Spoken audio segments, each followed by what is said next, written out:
When we think about Norse mythology, our minds usually jump to brute strength, right? To divine magic. But what if the real power wasn't just in the muscles of the gods, but was forged, quite literally, into the very names of their weapons and their makers?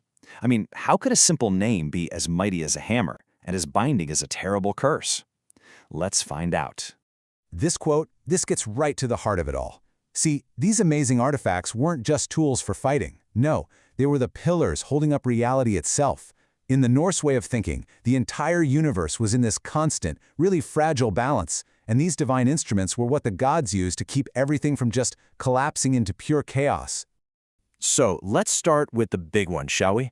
The legendary weapons that pretty much define the gods and their endless, epic struggle against the forces of destruction. And of course, we have to start with the most famous of them all, Mjolnir, Thor's hammer. But this was so much more than a hammer. The legends tell of its duel with the giant Hrungnir. With a single throw, Thor didn't just slay the giant, he shattered the entire mountain he was standing on. I mean, that's the kind of cosmic, world-shaping force we're talking about here. Then you've got Odin's spear, Gungnir. Its power was just as much symbolic as it was physical.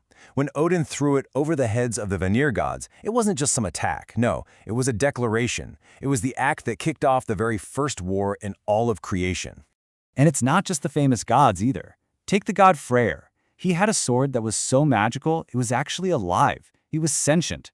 It could fight completely on its own, acting as a guardian against the frost giants, all without a hand to even guide it.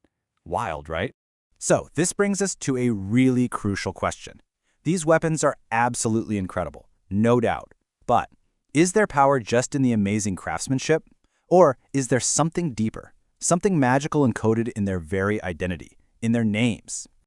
Well, to understand the creations, we have to understand the creators. The Norse world was just teeming with magical beings, and it turns out their true nature is revealed right there in the ancient roots of their names.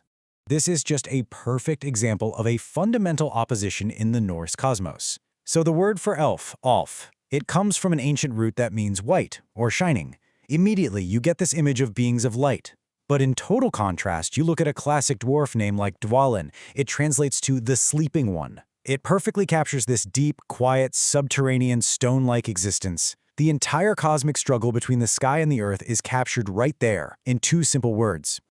And this idea of names holding real power wasn't just some vague concept. It was literally written down in their poetry. An ancient list of names became basically a key to understanding and even invoking magical forces. This list is called the Dvirgatal. It literally means the catalog of dwarfs. Now, for an ancient Norse listener, this was no mere phone book. To know and be able to recite these names was a mark of true wisdom, because it meant you understood the nature and the power of these magical beings. You could hold their very essence in your mind.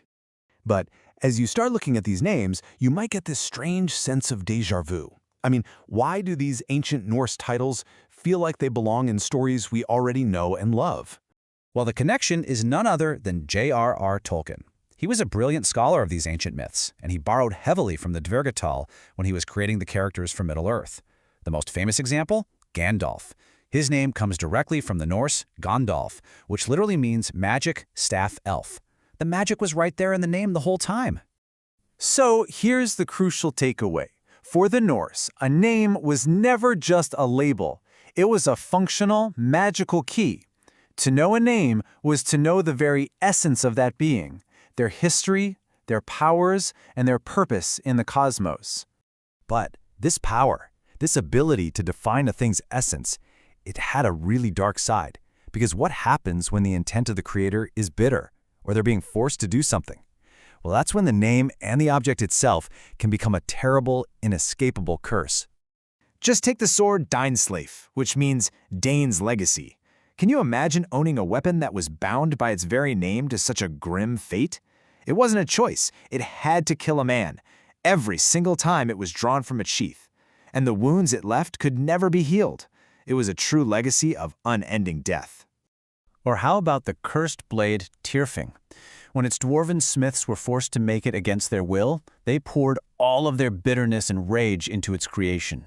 The sword was forged with a destiny.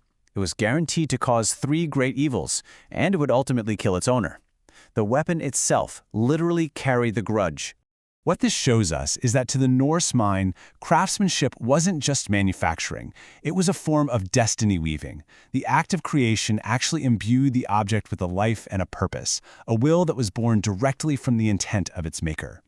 So, how on earth do we know all of this stuff? How did this incredibly complex web of names, myths, and curses manage to survive from the Viking Age all the way to us today? The answer, believe it or not, is in the language itself. Norse poets used these complex metaphorical phrases called kennings. So instead of just saying gold, they'd call it Sif's hair, which is a direct reference to the myth where Loki cuts off Thor's wife's golden hair and the dwarves have to replace it. To even understand the poetry, you had to know the myths. But these kennings are kind of like inside jokes. If you don't know the backstory, they make absolutely no sense. And we would have lost all of it, if not for one man, a 13th century Icelandic scholar and poet named Snorri Sturluson. In his book, The Prose Edda, Snorri painstakingly collected and explained all these myths and kennings. He basically created a bridge from the spoken oral traditions of the Vikings to the written world of medieval scholarship. He single-handedly saved this entire universe of meaning from being completely forgotten. And the legacy of his work? It is absolutely everywhere. Seriously, think about it. Our modern fantasy tropes, the elegant shining elf and the industrious subterranean dwarf, these aren't new inventions.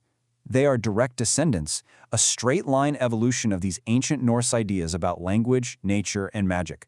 It really makes you wonder, doesn't it?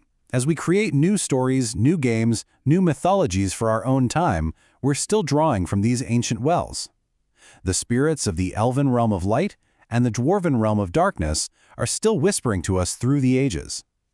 Which leads to the real question, what ancient templates are we unknowingly using to build our new worlds today?